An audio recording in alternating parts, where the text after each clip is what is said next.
All right, guys, welcome to another episode of the Protestant Libertarian Podcast. My guest today is Dr. Christopher Holmes. Dr. Holmes is the John H. Stembler Jr. Scholar in Residence and Director of Biblical and Theological Education at First Presbyterian Church of Atlanta in Atlanta, Georgia. He is the author of the brand new book, Unspoiled Endings, Reclaiming the Book of Revelation from Misuse and Neglect, out now on Fortress Press. This accessible introduction to Revelation will help readers better understand how Revelation works and the relevance of Revelation for today. We will be discussing this book on the show today. Dr. Holmes, welcome to the Protestant Libertarian Podcast. Hey, thanks so much, Alex, for the invitation. I'm excited to be with you and with your listeners. When I saw that Fortress was releasing this book, I knew I had to get it. I've wanted to have an actual biblical scholar on the show to talk about Revelation for a really long time. But before we get into the book, tell us a little bit about yourself, your background, and your work. Yeah, hey, thanks, Alex. So as you said, I live in Atlanta, Georgia. We live in Southeast Atlanta, not far from the zoo, if you know the Atlanta area. I'm married to Janelle. We have two teenagers, Micah and Darcy. Micah is 16. Darcy is 14, going on 34. Janelle, my wife, is also a pastor within the Presbyterian church tradition. She's actually a church planner in Southeast Atlanta. So she's been leading a new worshiping community out there for about almost 8 years now. And so that's part of our family culture, part of our life, lots of dinner time conversations about the church. We moved to Atlanta in 2011 for me to do my PhD at Emory University, where I completed it in 2016. We had moved from Princeton, New Jersey, where I did my MDiv at Princeton Seminary, and I did my undergraduate at a small liberal arts college out in Spokane, Washington, called Whitworth University. And after my PhD, we stayed in Atlanta. I worked for a very short time with SBL Press, and then I did a 2-year teaching postdoc at McAfee School of Theology, which is the divinity school for Mercer University. And after that, I had what I would call a gap year. Think about like the gig economy for higher education. I had anywhere between 5 and 7 part-time jobs, lots of online teaching, some curriculum development. Never was on the side of the street, but maybe it felt like I might be there with a sign, we'll teach for a meal. But I made it out. And then in July of 2019, so just over 5 years ago, I started this position as a scholar in residence at First Presbyterian Church of Atlanta. I want to talk about that position a little bit because you are in a very unique position as a biblical scholar who works for a church. So how did this role come about, and what's it like being someone who's in academics but also working in like a practical ministry setting?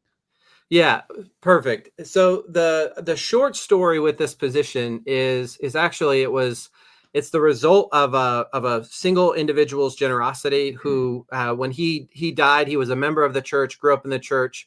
And when he died, he gave basically a third of his estate to 3 institutions. One was to a private high school here in Atlanta. One was to the film school at UNC, and the other was to this church, to First Presbyterian Church of Atlanta. That's John H. Stembler Jr., the title, the name in my title.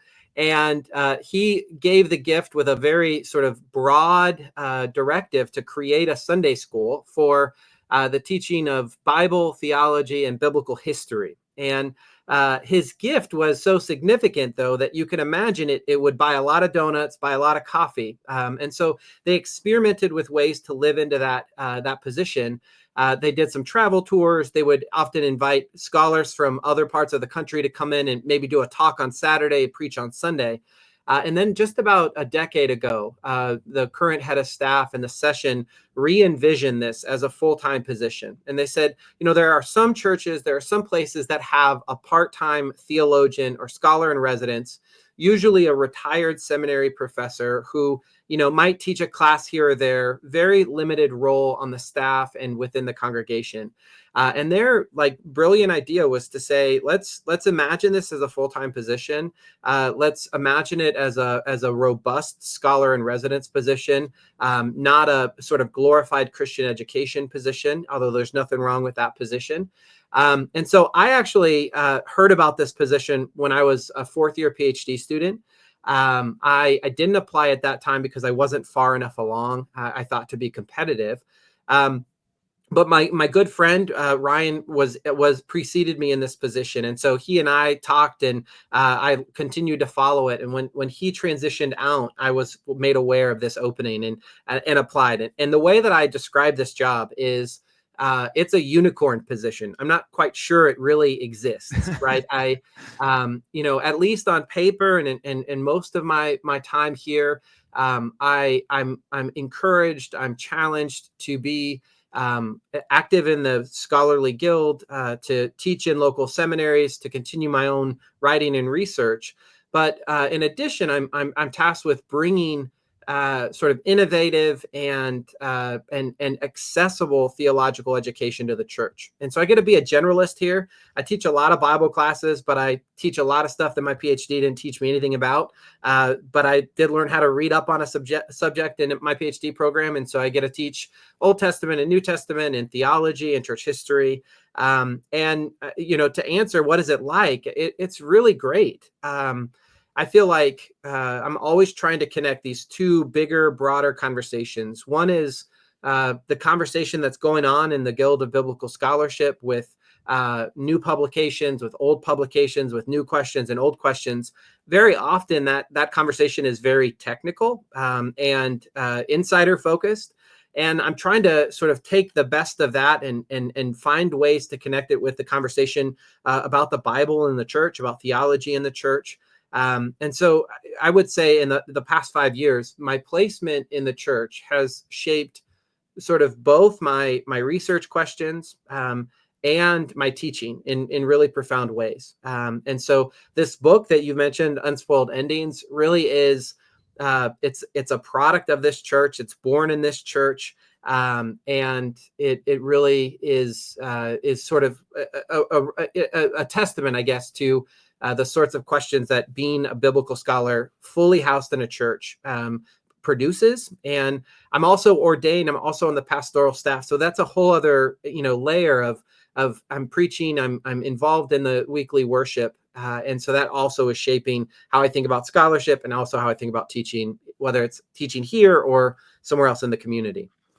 Well, you picked a really interesting topic to write a book about, and I think you're absolutely right in saying that it's a book that is definitely informed by biblical scholarship, but very accessible to the average reader. But the topic, the Book of Revelation, that is a very controversial topic, and it's one of the reasons why I haven't really spent a lot of time talking about it on my show in the past, is because it can be so complex, and there are a lot of people that have very, very strong opinions about how to interpret the Book of Revelation. Sure. So, being in a pastoral role like yours, I'm sure there's a little bit of danger in writing a book about Revelation, because there might be people in your congregation that have a different perspective on it than you do.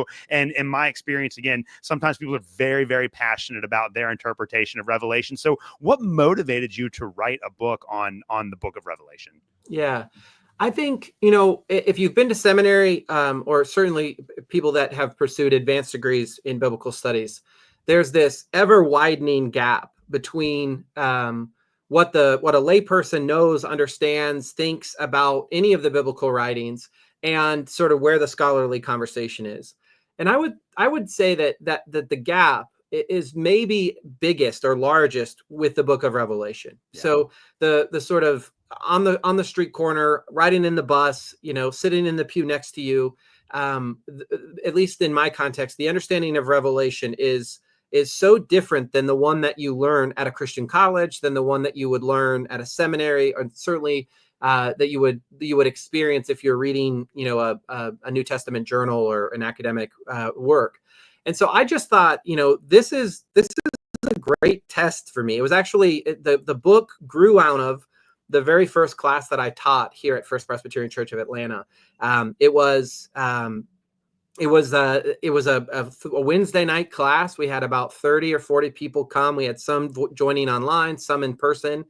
And it really was like, if I can make Revelation accessible, if I can help narrow that gap between what scholars are saying about Revelation and what my folks are saying about Revelation, and folks in their circles are saying about Revelation, then I think I've lived into the vision of this scholar in residence position. And so, yeah, it was risky. I think at my in my congregation, in the book, I talk about sort of two broad reactions to Revelation. On the one hand, there's like this sort of obsession with it. Everything is read through some version of reading Revelation, particularly with some view of the end times, or there's absolute neglect. Don't touch it, don't engage it, don't even talk about it. And I think for my congregation, the majority of people here are probably in that latter camp where they just don't know what to do with it. They probably haven't heard many sermons on it. And so it's better to just sort of allow it to exist on its own and not engage it. And so I think I did have some freedom there, that I wasn't wrestling with people who were trying to make me, a pre-dispensationalist or a post-dispensationalist or any of these sort of broader ecclesial and theological frameworks for reading Revelation. I felt like I got to do some really creative, fun work. And in many ways, for me, that class was my first deep dive into the book of Revelation, as I was preparing the lectures, as I was reading the secondary scholarship, and trying to frame it in a way that would seem accessible to the church. And so from that class was in October of 2019. I thought, man, that there was some enthusiasm here. It seemed to work. And so I wrote up a book proposal, sent it to Fortress, and was fortunate to have that accepted.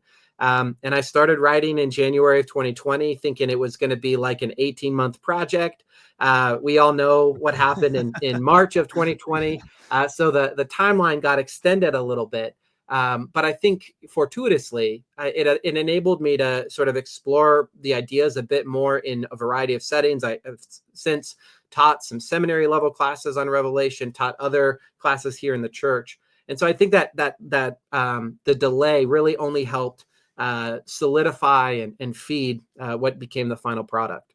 So I, a couple of months ago, preached a sermon at my church where I used the book of Revelation as like a source text. And there was an older woman who came up to me after the sermon and said, when I heard that you were preaching about the book of Revelation, I almost walked out because that book scares me. But then she said, I'm glad I stayed because it makes a little bit more sense now. And that tends to be the response that I've seen from a lot of people when they're first encountering kind of the academic literature, the academic mentality of reading the book of Revelation. What was your experience like just with the lay people in your church going through the book of Revelation? What was the reception that you got from that?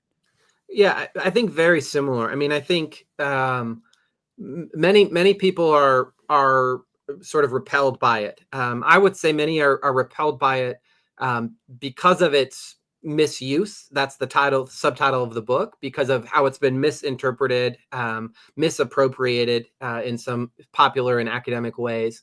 But it's also on its own, on its own right. It is a weird book, right? It doesn't fit. It's not directly narrative like the Gospels and Acts. It's not fully a letter like Paul's letters or James or Hebrews. It has imagery that is hard to wrap your head around. It just doesn't fit in the New Testament, and barely fits in the whole biblical canon. And so people, initially are reticent. They're initially like, I'm not interested in Revelation. Like, that's for those other people. That's for that other church down the street, not for this church. But I think as you begin to introduce things, as you begin to move slowly through the 22 chapters of Revelation, people begin to see that it's more accessible, right? It's more relevant to their faith life than simply a timetable for the end of the world. And so, I think probably the biggest compliment that I've received from the classes that I've taught or from writing the book is if somebody simply says, I'm not afraid to read Revelation anymore. Like if I can get to that point, great. They don't have to understand everything. They don't have to say like, I love it or I like it. But if they can say, you know what, I'm not intimidated anymore. I feel comfortable moving around in the book of Revelation. I think that's a huge success. That may not be the case with all of the New Testament when I teach different parts of the New Testament, but certainly for Revelation, that's a good place, right? If they feel equipped to read and reread, then I think that's a win for me.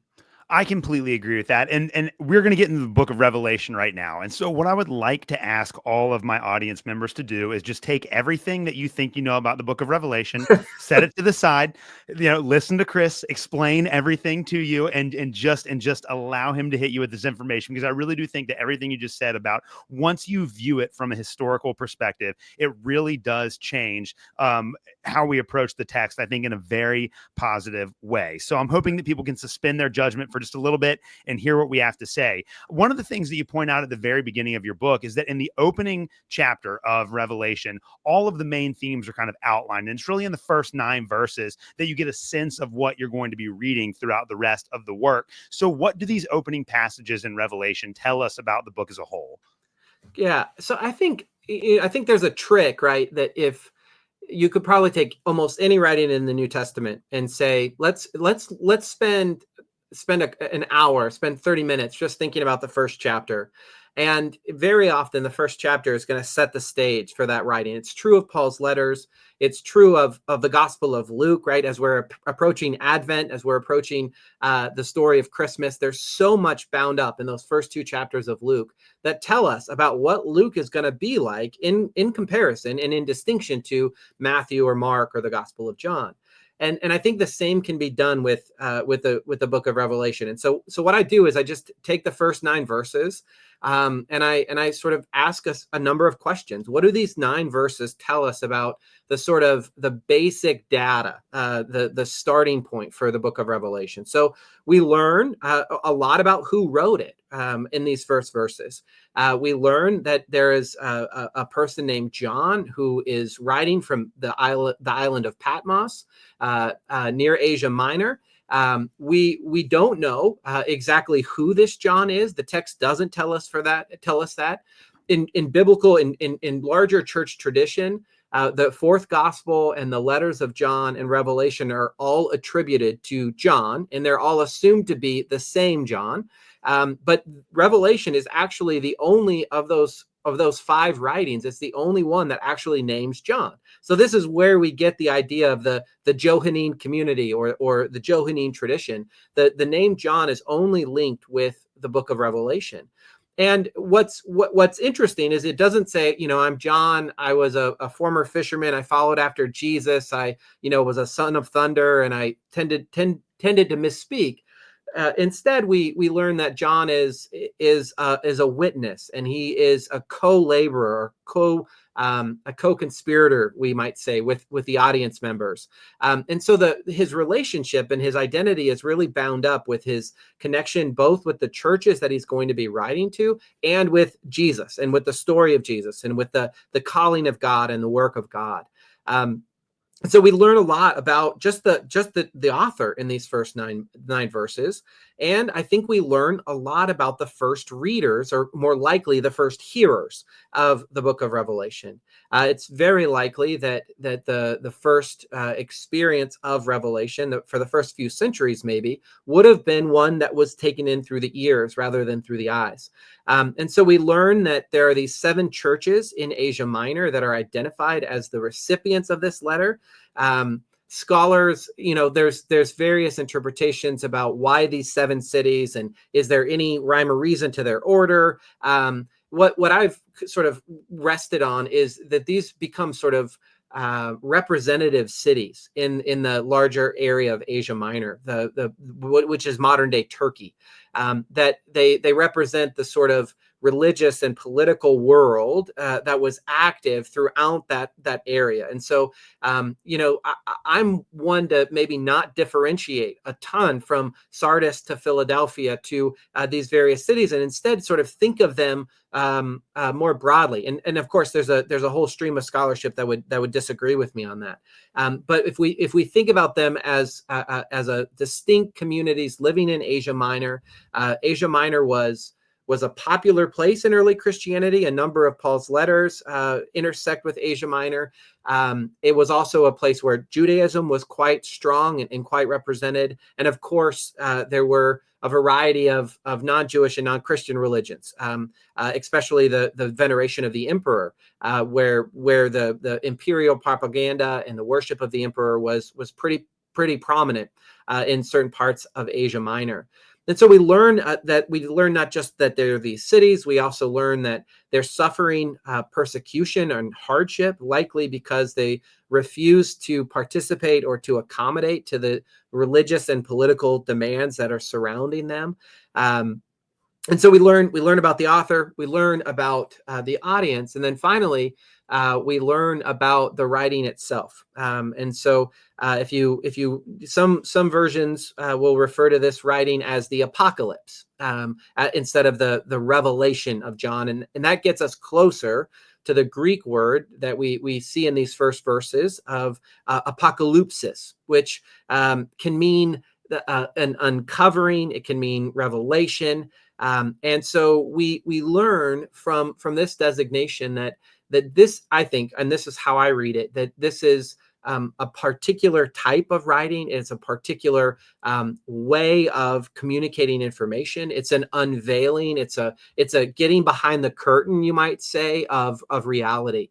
And that's going to be really important as we read the rest of Revelation through chapter 22, to keep in mind that one of the purposes, maybe not the only purpose, but one of the purposes of the book of Revelation is to unveil. It's to reveal.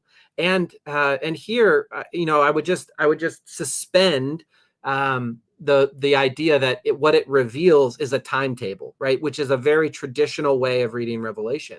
I would say before it reveals a timetable, it reveals divine perspective on human events. It tells us maybe what's just behind the curtain of life. How does evil work in the world? What's going on in the otherworldly realities of heaven? These are things that have a timeless quality to them. And so if we suspend the question of is Jesus coming back in exactly 36 days and 4 hours, and instead say, how does this unveil reality? How does this reveal what's really real? Then we're probably in a much better, stronger place, at least from my perspective. So again, that's just from the first 9 verses. You can really sort of begin to unpack, begin to think through what is Revelation up to, and that can give you some guidance as a reader, or if you were in the ancient world as a hearer. Yeah, no, and you very helpfully follow that up with 4 what you call mental anchors, which are essentially reading strategies for approaching the book of Revelation. And these are ideas that every reader should keep in their mind as they're going through Revelation, and they're coming across passages that seem to be very difficult. So what are those 4 mental anchors, and how can they help us better understand the book of Revelation? Yeah, so I say that the 4 anchors are 1, keep it together, 2, emphasis, not sequence, 3, I refer to the mosaic of Israel's scriptures, and finally I say it's a text to be experienced. So let me say just a word about each of those. So first, keep it together is really just an exhortation to the reader to say, don't stop reading after the letters to the churches in Revelation 3.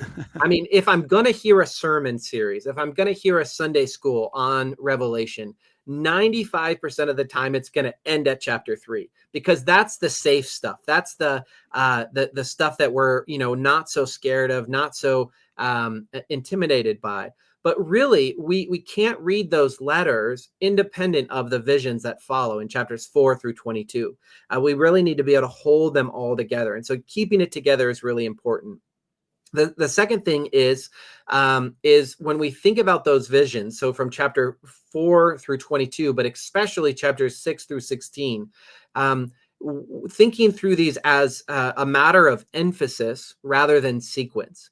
So there, in these chapters, there's a series of 7 things get opened, 7 things appear, and there's some redundancy, and there's some similarities and some differences.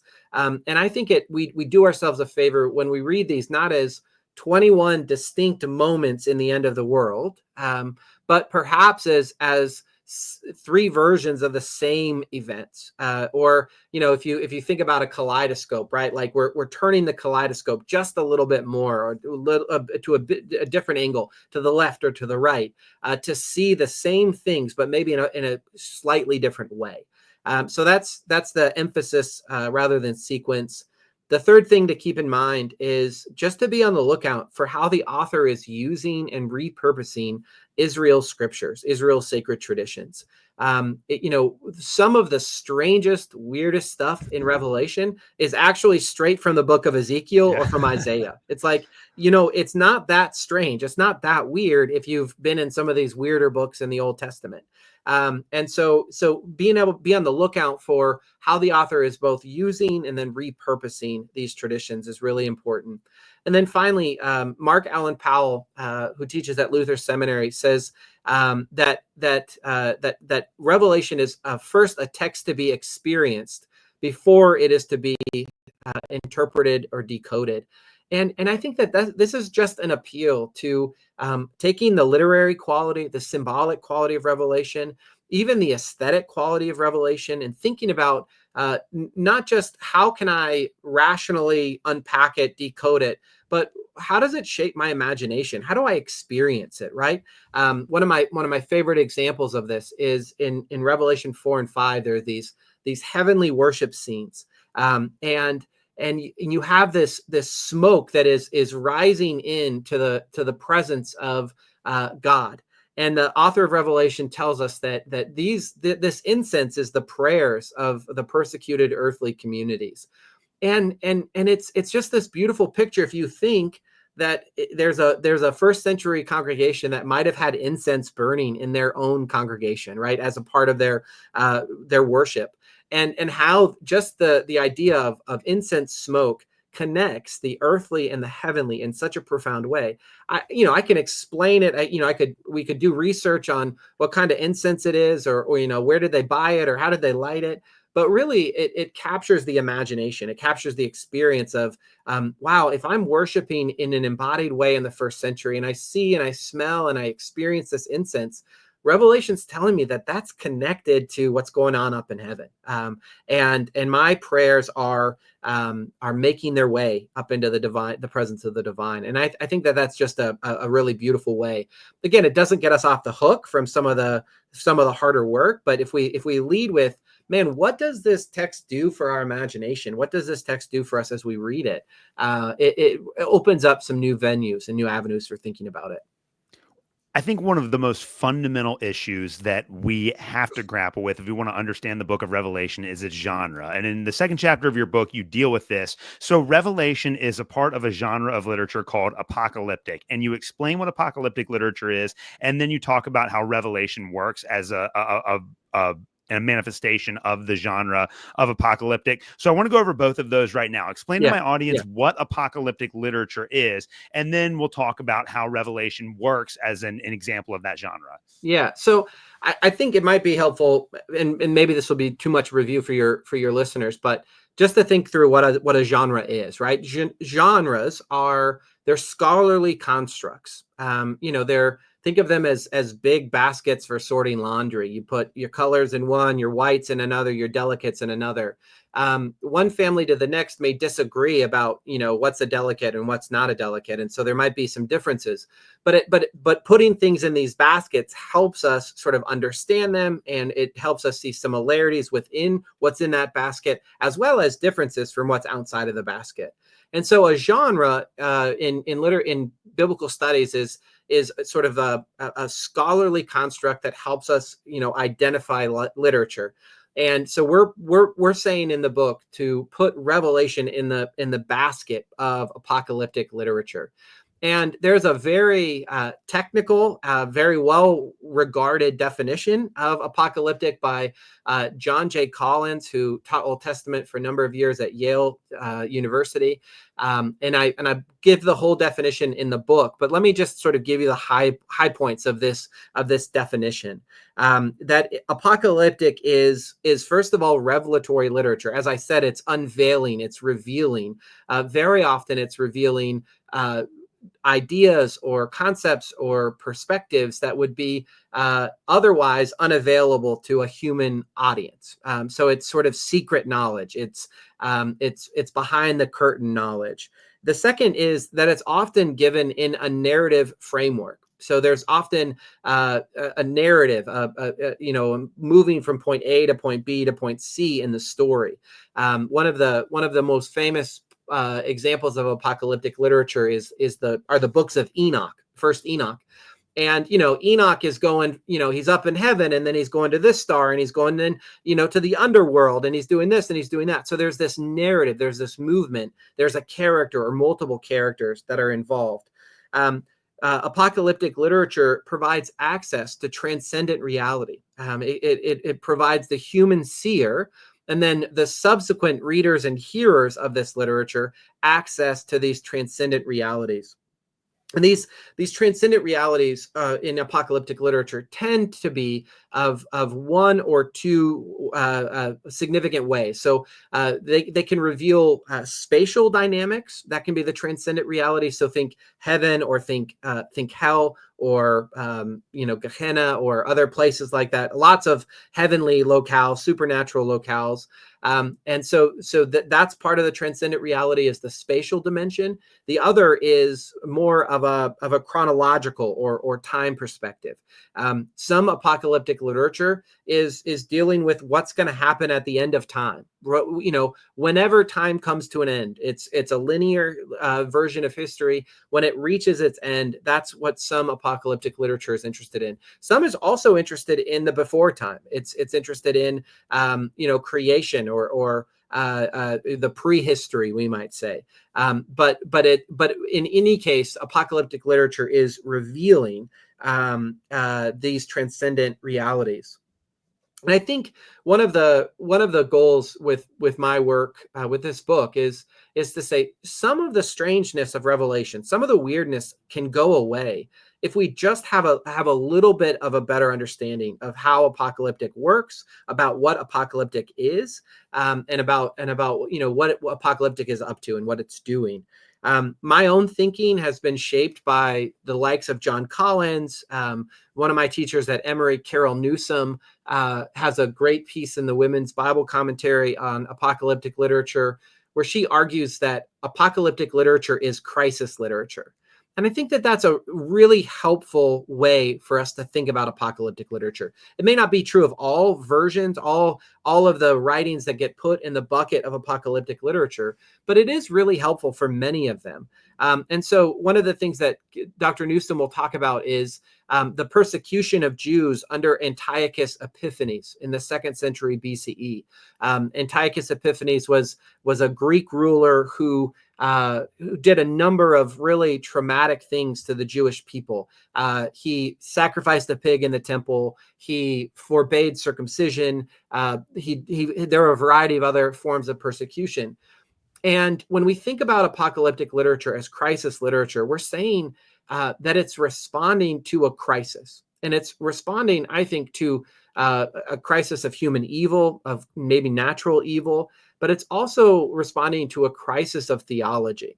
And so a very traditional Old Testament theology that we find in the book of Proverbs, that we find in the book of Deuteronomy, is good things happen to good people and bad things happen to bad people, right? I mean, that's not the language of Deuteronomy, but it is, the language is in Deuteronomy. If you obey, you are going to be blessed. And if you disobey, you're going to be cursed.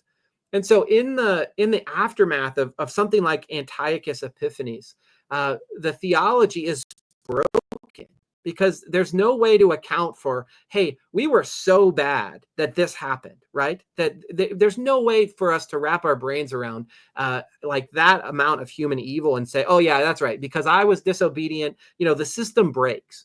And so apocalyptic literature then is a responding to this profound human evil and trying to make sense of God's sovereignty, about God's judgment. When is God going to render judgment? This is apocalyptic literature is really where we get the most developed understandings and anticipations of resurrection, because they're saying, man, the evildoers are not getting judgment in their lifetime, and those who are faithful and obedient aren't getting rewards in their lifetime. And so what we need then is we need God to handle this on the other side of death. And so you get in a number of apocalyptic writings, the raising of both the righteous and unrighteous, and they're judged. Some go on to eternal life, or they become stars, as the book of Daniel puts it, and some cease to be, or some are punished. But again, it's this crisis. It's a crisis of theology that says, how do we do this? How do we make sense of a good, powerful, loving, just God when we see the chaos of the world around us? And so another one of my teachers from Emory, Carl Holliday, who's a New Testament professor, says that in response to this crisis, that apocalyptic literature emphasizes the sovereignty of God. It provides access to divine reality or divine perspective. It tells us, what you're seeing, the chaos, the brokenness that you're seeing, that's not it. That's not the end of the story. So there's, let me show you in, let me give you a little insider information about what's really happening. And ultimately, apocalyptic literature stresses God's ultimate victory and the vindication of God's people. And so that's where, if you read Revelation to the end, you get to victory, you get to access to divine reality, you get, ceaseless worship, but you have to go through some chaos and some lament and some hardship to get there. And in many ways, I think that is in line with a lot of how apocalyptic works generally. And I know you asked before, how does Revelation sort of fit within that? For the most part, it fits quite well. We have a character named John. John talks about his experience of being transported to heaven. John shares with us the things that he sees and hears and smells and experiences. And he is joined with an otherworldly interpreter, an angel, so that when John is looking around and has no idea what's going on, he's got a friend. He's got this angelic interpreter who says, "Here's what this is. Here's what this means. Here's what that is unpacking and interpreting it for him." Revelation has both the spatial and the temporal dimensions of apocalyptic literature. But it's different. It's not, we might not say it's pure apocalyptic, because it has these letters at the beginning. It takes the form of a letter, like, a very long letter, but a letter like some of the other New Testament letters. It ends and begins in that way. And there's also, other, parts of the book of Revelation that maybe move beyond apocalyptic, but in general, it functions quite well within the genre of apocalyptic. It can be very helpful to read it alongside of some of these other apocalyptic writings. Yeah, that makes a lot of sense. And Revelation is also a manifestation of prophecy, and you explain prophecy and what it means in the book. Now, I did have back in the spring John Walton, the Old Testament professor, on my show to talk about one of his new books on prophecy, and he did a great job of breaking that down. And your definition corresponded very much to him. But maybe talk about that a little bit, like how does prophecy actually work, and how does it function in Revelation? Yeah. So this is, again, I think in the popular imagination, we tend to think about prophecy exclusively as a mode of prediction. Yes. So the biblical prophets, the Isaiahs, the Ezekiels, the book of Revelation, are not that much different than Nostradamus, right? Or in some circles, not much different than getting a tarot card reading or going to a fortune teller. And it's not to say that the Old Testament prophets or the book of Revelation don't have a predictive element, right? Something about telling the truth about something in the future. But I think it's that we've overemphasized the predictive time dimension, and we've really missed what I think it's Walter Brueggemann talks about the prophets as being offering a word on target, right? That they offer a word to a specific people in a specific time period who are facing specific challenges. And in order for that word to be effective, it has to be responsive. It has to be dealing with what's going on the ground. And so I've heard this idea that prophecy is more about forthtelling than future telling. It's more about declaring God's word, God's perspective, God's vision about what's happening in and around you, rather than only saying, in 700 years, there's going to be a virgin and she's going to give birth to Jesus Christ, right? Which is not a wrong way of reading prophecy. It's just a singular way. And there's other ways to read read prophets, both Old Testament prophets and the element of prophecy in the book of Revelation. Walter Brueggemann, a really helpful Old Testament scholar, teaches up the road, or taught for a long time up the road at Columbia Seminary, says that the prophetic literature is meant to nurture and nourish and invoke a consciousness and a perception that's alternative to the consciousness and perception of the dominant culture. So prophets sort of, I love what he says. They sort of speak into and speak beyond what is taken as natural or normal or expected within the dominant culture, and very often offer a different perspective. And that's the element of forthtelling that we see with prophecy. And so when I work with Revelation and I think about the elements of prophecy, the ways in which Revelation has a prophetic edge to it, or is working within prophecy, I talk about I talk about these three modes of reading prophecy. One is the predictive, which I've already talked about. A second is a historical mode, which is largely this idea of gathering the word on target. What do we know about the time period of Amos, or what do we know about the time period of Ezekiel? And then a third way is what I call an analogical way of reading it. And it sort of builds on that historical. It builds on knowing that this was intended to be a word on target, a word to a particular situation. And once we see that, once we have a sense of that, we then use that as a framework for looking at our own world, looking at our own environment, and beginning to ask sort of what's an analogy? How does this also speak to our conception of reality? And, I would recommend the work of Walter Brueggemann in this way, because so much of his treatment of the prophets in both super technical academic work and also very popular and accessible work is, it starts with this historical, but he's always pushing us to say, okay, what do the prophets do today, right? How do the prophets inform and shape our understanding of reality today? And so I think that that's a helpful way. It's a helpful tool in the toolbox of reading Revelation for us to think about prophecy. Prophecy is a major theme in Revelation. It's mentioned several times.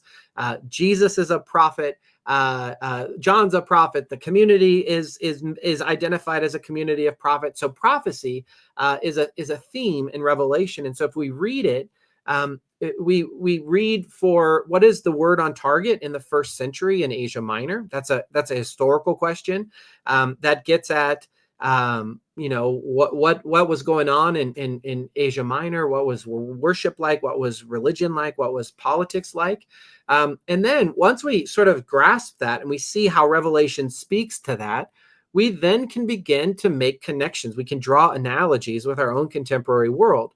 So we don't have emperor worship in the Western United States or in the Western hemisphere in the United States, but you better believe that we are drawn to offer our allegiance to a variety of other systems and individuals. Mm-hmm. And so that's a way of drawing an analogy from that first century context into our own.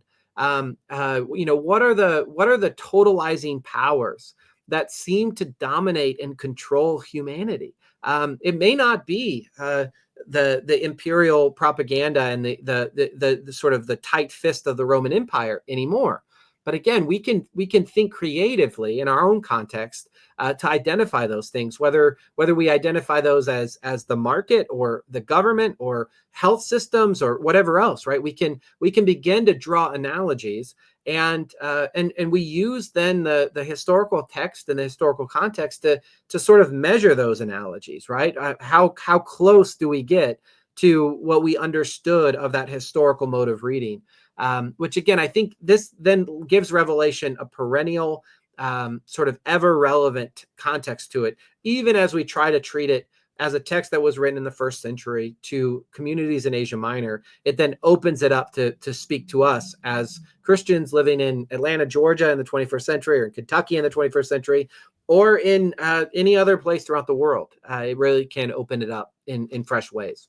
Yeah, and you make the case in your book that Revelation envisions the church as a community of prophets who are called to nonviolently resist the powers of evil in the world. And you also talk a lot about how, unfortunately, Revelation has been read through an individualistic frame of mind, that people think it's Yeah. all about them and their relationship with God. You argue that that's not the case. So what does it mean from the standpoint of the author of the book of Revelation to say that the church is a community of prophets that are called to nonviolently resist evil? Yeah, great. I mean, there's so much to think about that. And the first is, I think that the question that I see on billboards, that I'm sure you see in billboards, if you died today, do you know where you'd go? Right. All the time. Very often that I think that question is associated with the book of Revelation. And then you read Revelation, and my gosh, it's really interested in community. Actually, the letters themselves are written to a community of believers in different cities.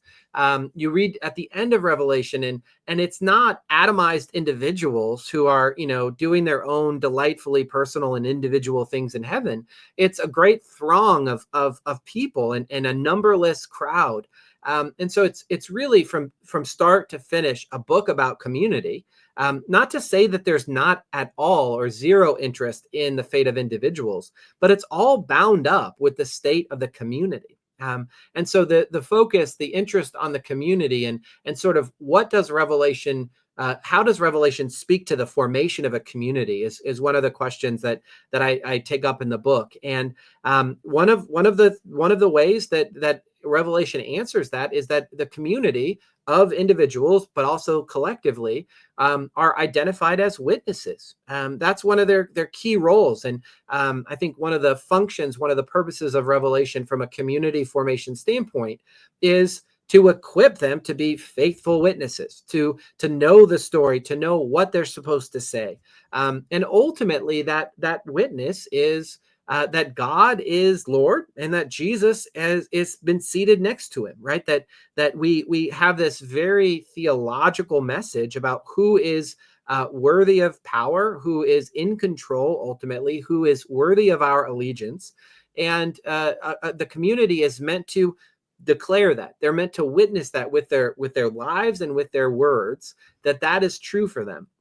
And what Revelation then says is that them doing that, what it implies is that if they do that, if they witness in that way, they are going to come up against some persecution. They're going to come up against some hardship, particularly in their unwillingness, I think, to participate or to accommodate to the religious and political demands of that wider world. In order to be persecuted, you had to be noticed, right? So this isn't just belief in my head or belief in my heart. It's belief that has manifested itself in certain behaviors. And so in order to have a target on my back as a first century Christian, I've had to have made a lifestyle change. I've had to stop going to the religious ceremonies in the civic center. Maybe I've withdrawn from the ancestral religions of my family. Something happened, and that's going to cause people to respond in social ostracism, to imprisonment, to the shedding of blood in some cases.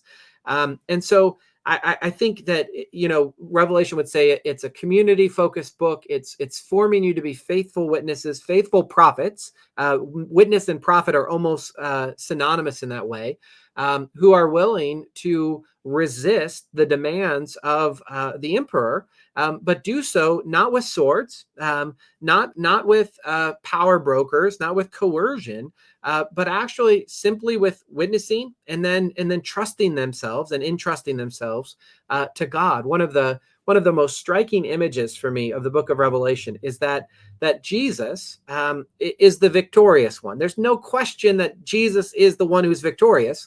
And yet the way that he wins victory is through being utterly annihilated, through being defeated, through being made a spectacle in the Roman world. And Jesus, almost throughout all of Revelation, remains the lamb that was slain.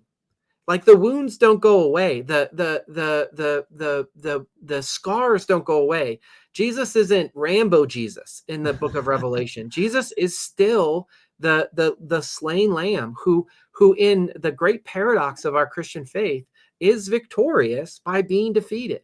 And so, I think Revelation seeks to instill this sense of victory, this paradoxical understanding of victory, and really encourages a resistance that doesn't take up arms, but is willing to point to another reality, to point to another Lord that would have been a direct challenge to Caesar and the claims of the empire, and deal with the consequences.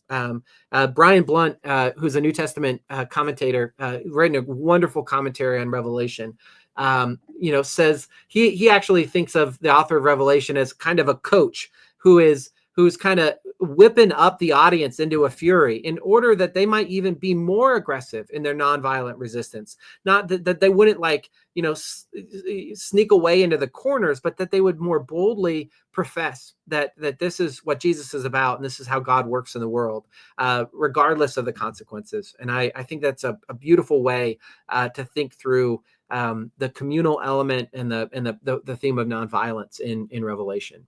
You discuss the significance of worship in the book of Revelation, and you make the point, and this is a very, very important point for people that are listening, that the very famous vision cycles in the book of Revelation that really begin in chapter 4 and end at the end of the book in chapter 22 are both bookended by scenes of worship. So in what way is the worship of God central to the logic of Revelation?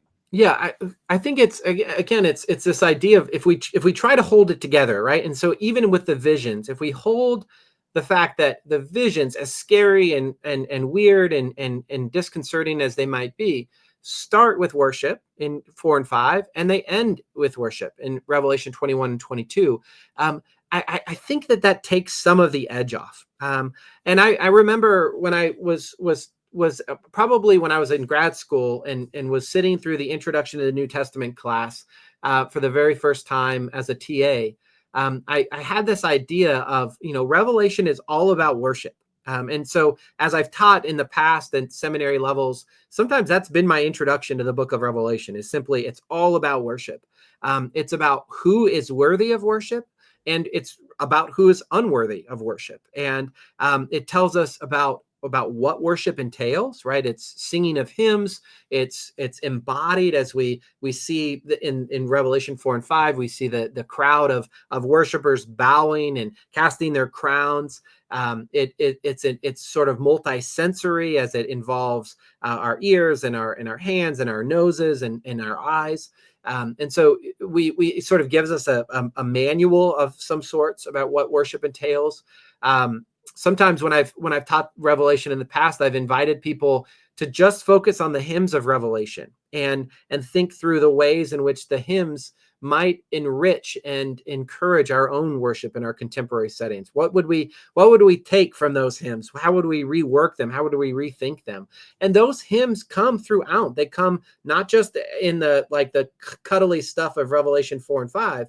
They come throughout the visions, where there's some rougher, more intimidating material.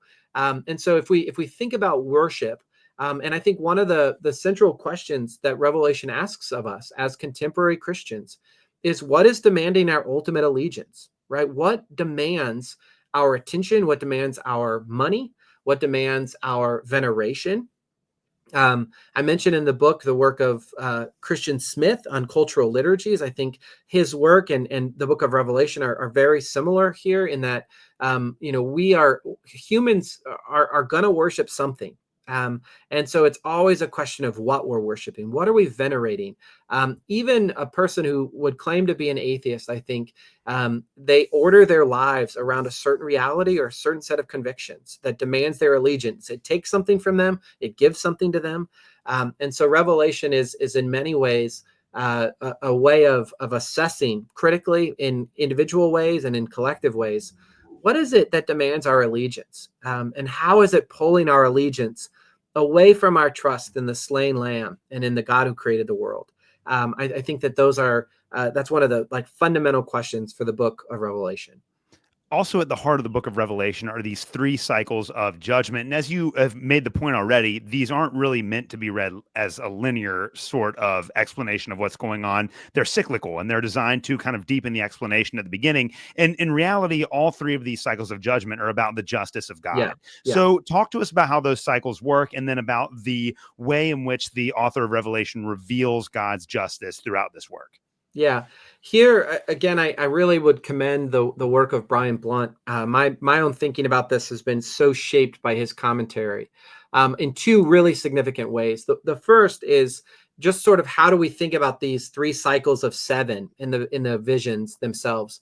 And Brian Blunt has this great image of a three-ring circus to help us explain. So again, that the emphasis, not sequence. And I haven't been to the circus in a long time, but I can still remember that, any good circus is going to have multiple things happening at once. And so you might look to the left, and there might be an elephant standing on a small chair. And maybe in the center of the stage, you've got some jugglers. And maybe on the right, you've got some trapeze artists. But it's all happening at the same time. And Brian Blunt invites us to think about these visions as that same phenomenon. Sometimes when I've taught it, I've talked about like the effect in film where, like think about a 24 episode, that old show, where each episode is 1 hour of time, and it's taken place at different perspectives, at different locations, in different moments, same time. It's that same hour, but it's taken, the camera angle is different, or the focus is different. I think these three visions, it can be really helpful to think about these cycles in the same way. Maybe it's not 21 distinct elements, but it's different camera angles or different perspectives on the same thing that's eventually happening. So that's the first thing that I think Brian Blunt is super helpful with regard to the visions. The second thing is just how he treats evil and the justice of God. And this is a place where many people are uncomfortable with Revelation. It can be disconcerting. And he uses the metaphor of tilling a field. And I'm not a farmer. I'm everything. I can hardly grow houseplants.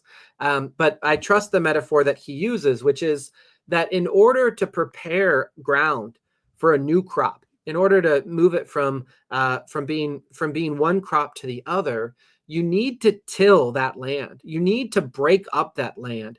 And that this renewal, this transformation is a necessarily violent reality. That the act of tilling, the act of turning these crops is violent. And he says that in order for God to take that which is bent towards evil and injustice and rework it and make it new, as Revelation 21:5 says, I am making all things new. That in order to do that, it's going to be disruptive. It's going to be violent. And these cycles of visions speak to that. They speak to the disruption and the violence of God's new thing. I don't think it's vindictive violence. I don't think it's sporadic or unintentional.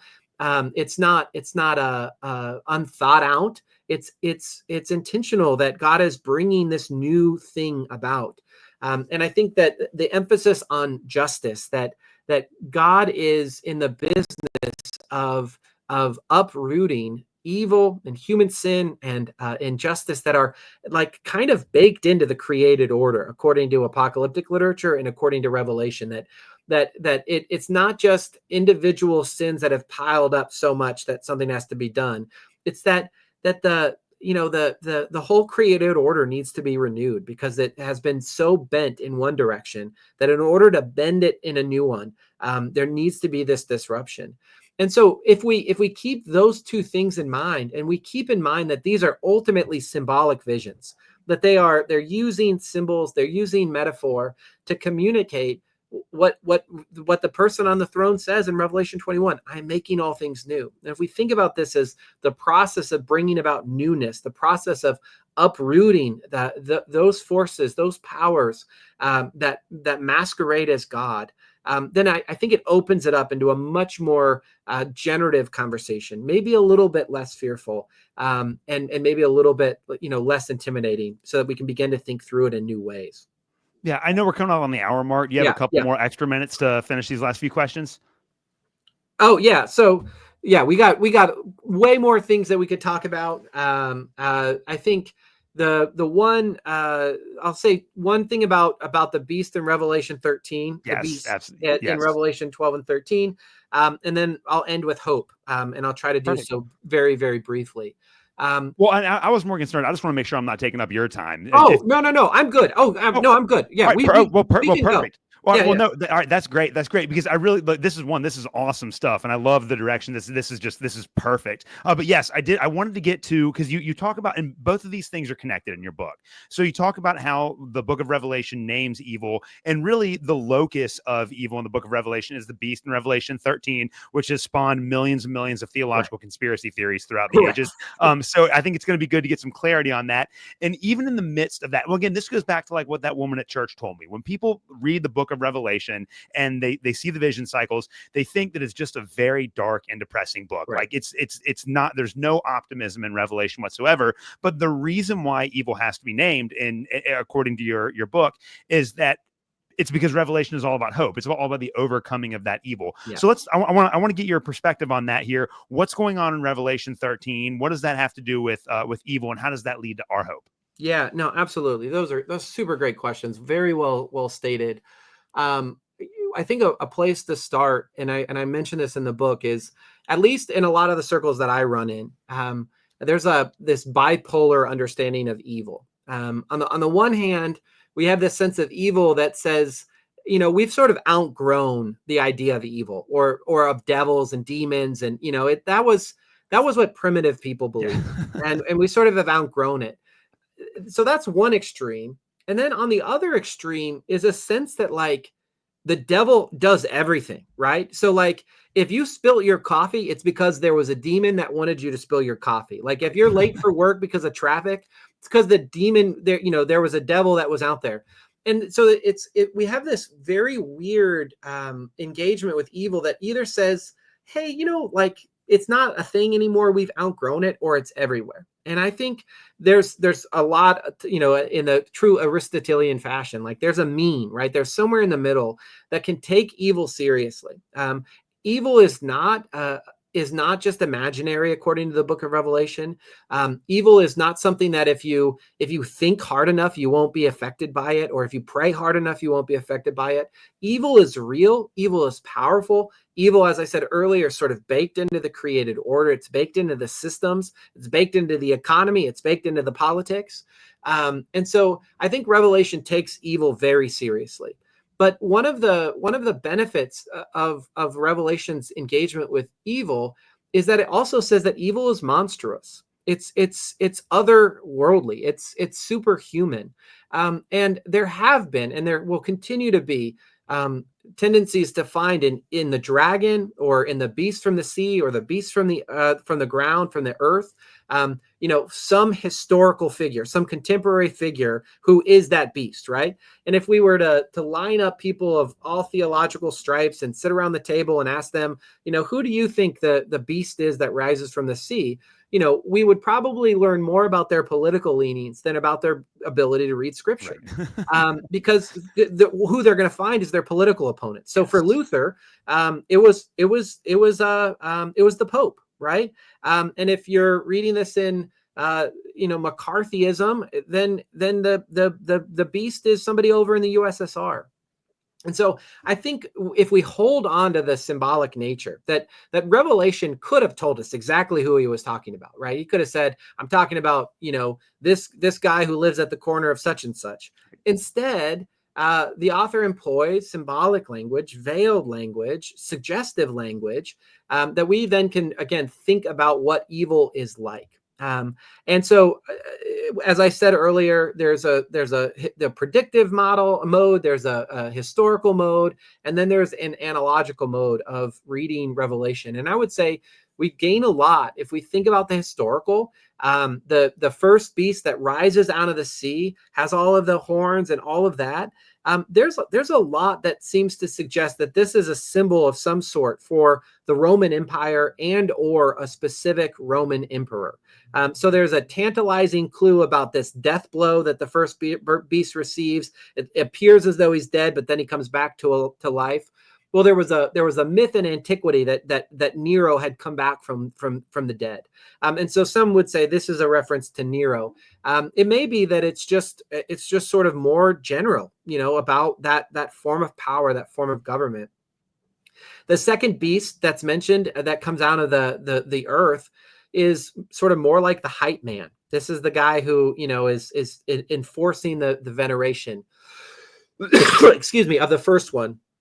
And Eugene Boring, who actually he recently passed away, is a New Testament professor, says that he describes the dragon and the sea beast and the land beast as the counterfeit trinity. And I think it's a beautiful image that evil is ultimately unoriginal according to Revelation. It is it's powerful, it's real, but it's limited. And so ultimately, where Revelation ends is that although evil is real, although it's powerful, although it's chaotic, although it's disruptive, it's ultimately defeated according to the book of Revelation. And that's where we get a lot of hope, right? That if I was to summarize the message of Revelation, it is that God wins, and that's really good news. When my wife and I when she was in seminary and I was in grad school, we'd have lots of table conversation at dinner time with our toddler Micah. He was 5 at the time, 4 or 5, and we would be fighting about this theologian or that theologian, or talking about what's going on in the church. And we would look at him and we would say, Micah, the only thing that you need to know, the only thing that matters is that God loves you. And I think that, at some level, that's a similarly simplistic message for Revelation: is God wins. God's people will be vindicated. The evil and the injustice are going to be righted. They're going to be made new. And that is tremendously good news, right? That God is making all things new. That's again in chapter 21. The speaker there doesn't use the future tense, doesn't say at some point in the distant future, when all things have come to pass, I will make all things new. The speaker says, I am making all things new. And so that promise is good news. And I think it's good news for us today that God is, in fact, making all things new, even when it doesn't seem so, even when we look around and the world is chaotic and prone towards violence and discord, that God wins because God is in the business of making all things new. Yeah, I love that, man. I love that. Well, we have covered a lot of ground on the show today. I do want to address the subtitle of your book, which is Reclaiming the Book of Revelation from Misuse and Neglect. And I think we've dealt with kind of the interpretive issues that will help people not misuse the book of Revelation. But there's still that problem where people just neglect it because they don't know what to do with it. Yeah. So from your perspective, what impact do you want this book to have on your readers? Like, how can we as modern readers of the book of Revelation reclaim it? And what impact should this reclamation of Revelation have on the modern church? Yeah, I think ultimately, as I was thinking about these questions in the last couple of weeks, the word that just comes back to me is read and reread, right? That's the phrase that keeps coming back to me. It strikes me as odd that most Christians are in the habit of reading scripture and rereading it, right? Like they're happy to read 3 versions of the story of Jesus that are almost identical in the synoptic gospels, and they read them, and then they read the Gospel of John. And whether it takes them 5 years or 10 years or 20 years, they'll start back over and they'll read the Gospels again, or they'll read the letter to the Colossians, year after year after year, or decade after decade after decade. And that habit of reading and rereading, I don't think is a habit that many have with the book of Revelation. And so I think, like, if I had my druthers, if I was to, wish upon a shiny star, I would hope that the impact of this book is that it encourages people not to read Revelation once and be done with it, not to, put Revelation on the shelf and never engage again, but to come back to Revelation again and again, because it's vital to our discipleship. It's vital to our sense of worship. And if we read it as part of the living and active Word of God, then it's going to be new to us every moment. It's going to be new to us each season of our lives. And if my book helps people in any way to take up and read the book of Revelation and maybe do it again in 5 or 10 or 15 years, then I would say my book has been successful, because that is ultimately what I would love to see, is people just engage Revelation as a resource in their faith, not as a strange thing that you have to be an expert to interpret, but as something that speaks to the realities of their life, and that they can wrestle with, and really find new meaning and new life in the process of wrestling. Well, I would highly recommend everyone go out and purchase a copy of Unspoiled Endings, especially if you're new to the book of Revelation. It is a fantastic introduction. But for people that want to learn more, you probably are not going to be reading the late great Planet Earth or the Left Behind series. Those might not be the best places to Right. start for a historical analysis of the book of Revelation. But what are some resources that you might suggest to the members of my audience who read your book and then want to go further? Sure.